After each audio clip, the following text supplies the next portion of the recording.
Habang ako ay naglalakad, nakatawag pansin sa akin ang isang vendor na lalaki, na nag-aalok ng kanyang panindang cotton candy at laruan ng mga bata.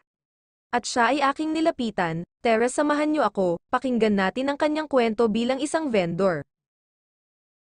Magkano yung cotton candy niyo, sir? 20. 20. Iba-ibang kulay, no? Kulay. So, bakit ayaw niyo po doon? Bawal kami nun. Bawal. Oh. Pinalis ba kayo? Pinalis na rin? Napalit kami. Ito 20. Iba-ibang kulay, no? Saan ba kayo galing? Bawal kami sa Balita. Ay sa Ugong. Ogong. Dito lang sa Valenzuela. Kanina pa kayo dito po? Oo, kanina pa.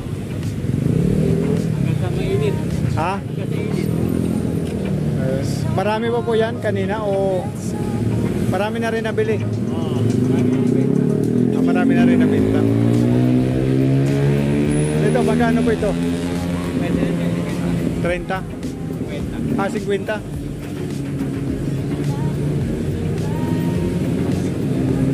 Maubos din yan po.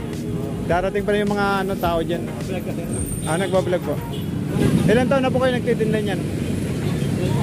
Ha? Matagal na?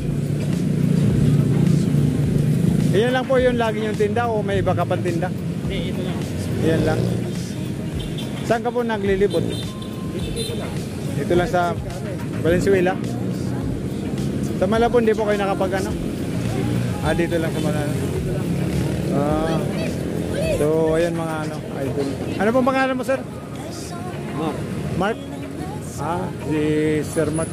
Nagtitinda ang mga mga kaibigan ng cotton candy sa kayang Lobo. Mga anong pangalan nito po? Lobo ba to? Mga laruan pambata. Salamat po. Thank you, thank you.